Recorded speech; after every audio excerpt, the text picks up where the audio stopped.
DayZ 1.18 introduces the plastic explosive as well as some other big boom items, but the plastic explosive changes base rating in a big way. It has a huge blast radius, but some cons. The standard wall or metal will take 5 grenades to get in, and the plastic explosive can take down a frame in at least one go. You know, enough to let you in. You need a detonator to arm it. The detonator and explosive can both be found in industrial areas like Cherno.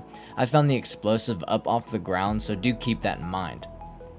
The plastic explosive does set off other explosives when it detonates, sometimes.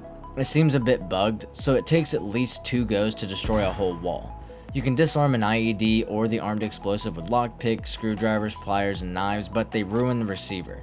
And as of right now, you can't craft the unit even though both parts are in the game. When we get into the improvised bomb, that's when things get really interesting. You need an electrical repair kit and protective case to craft the shell. Then you can attach a few different things, like any grenade being the smoke, POX biogas grenade. You can use either a kitchen timer or an alarm clock for a countdown, or the detonator by attaching it to the case.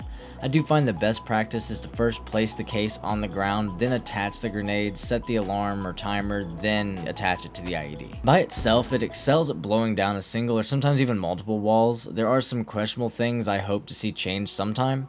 It has a mind of its own, it seems, and acts differently while in and out of the case. I placed the charge on top of a grenade and it did nothing. Put 2 grenades and 2 charges next to a wall, blew it again, and surprised. The grenade blew up, but it left the other charge ruined and still didn't do enough damage to take the whole wall. As of right now, you can blow up an entire metal wall with 5 grenades, which can be hard to find and keep.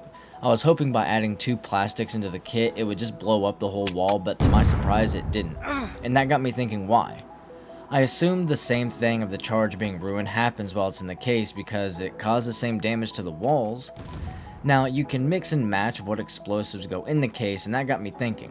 What would it take to blow a hole in a wall with minimal resources? I mean, you can mix flashbangs with gas grenades for some devastating blinding gas attacks. So is there a combo that could end the existence of a base wall in one go? 2 C4s wasn't the answer, and 5 grenades is what we're wanting to match in terms of power. Not being able to rely on the charge to set off grenades, I did what fit and put 1 charge in with 1 grenade and put it to the test. Now, before we get into the test, I wanted to go over how it really does seem like, depending on if you have more than 1 wall in the vicinity, it kind of just goes in its own direction. The only way that I can guarantee that it's going to take down the whole wall in one go ever is if it's just directed towards that wall. But I put 1 C4 and 1 grenade in there, and it was gone. No matter the type, it just blew it up. Again, it did face its problems against multiple walls like the plain Jane charge, but this against 1 wall destroyed it in one go every time. And with the plastic explosive being kind of rare, I mean, I found 2 in Cherno right after I wiped the server with EXP tools on.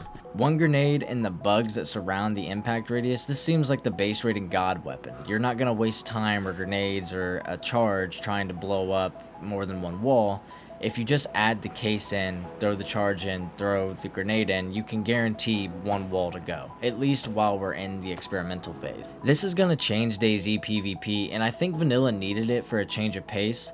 Do you think base walls need to be updated to compensate this new addition? Let me know in the comments, and I'll see you in the next one.